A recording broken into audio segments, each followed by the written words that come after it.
We live in a day where, at any moment in time, in almost any given place, a person has immediate access to any piece of information humankind has ever known or ever communicated. It's pretty impossible to fully comprehend the vastness of that potential, having only become more accessible and more efficient at an exponential pace over the last 20 years or so. So it should come as a surprise to no one that the preference for traditional sources of information and storytelling, also known as literature, is at an all-time low. And this is reasonable for two different reasons. First, the act of reading itself oftentimes is just boring, especially in light of the endless attention-grabbing elements of other forms of social media and video streaming platforms. Why would one trade their valuable free time for an activity that is much more time-consuming and high effort, yet seemingly one-dimensional, dull, and unrewarding? The second reason, in a very practical sense, why would someone use books at all, especially in order to research a topic or gain knowledge or information about a concept or idea, when search engines and digital archives make this process immensely more efficient? These intuitions, on their face, are legitimate, and as said before, very understandable. But a devil's advocate might raise a few questions.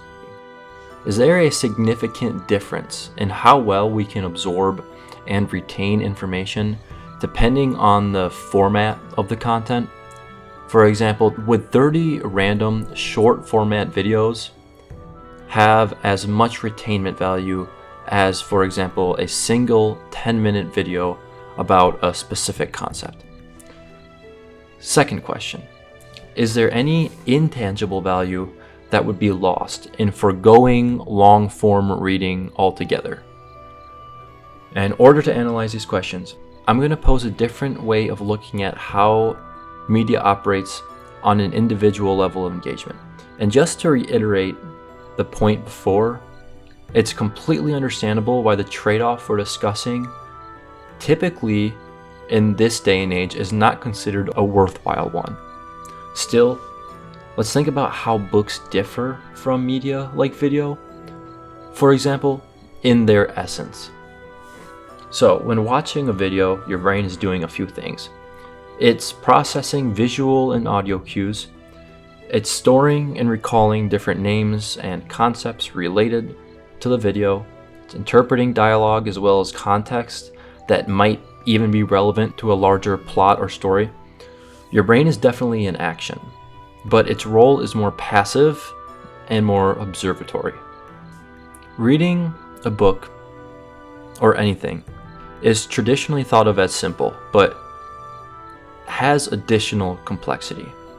When you're starting up, especially if you're diving into a new book or you haven't read in a long time, it has a tendency to feel extremely tedious, and it can take a lot longer for the relevant backdrop, the context, and the setting to be fully painted as a clear picture as you read.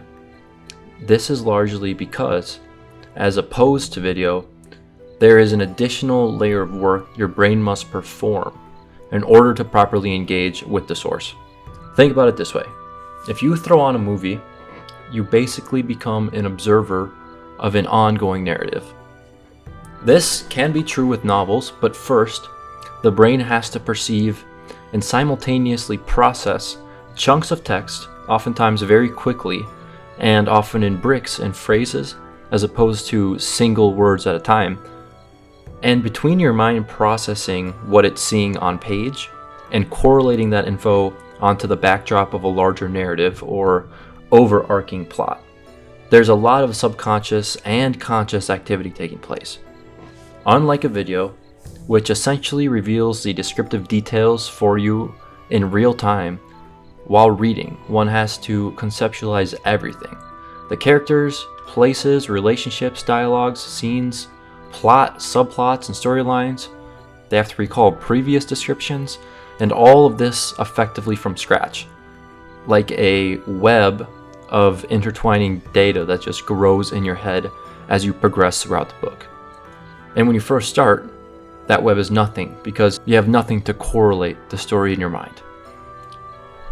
The longer and more thorough the book, the more tedious this process is, and the more your imagination has to work in order to generate a clear vision of that specific narrative.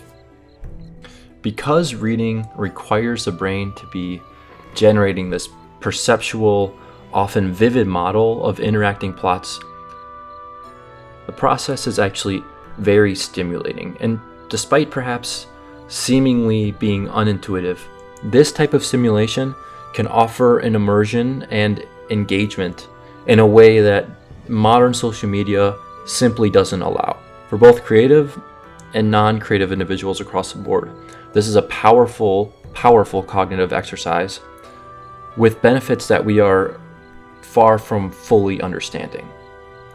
And past my anecdotal persuasiveness, let me summarize some of the benefits derived from real data by real scientists.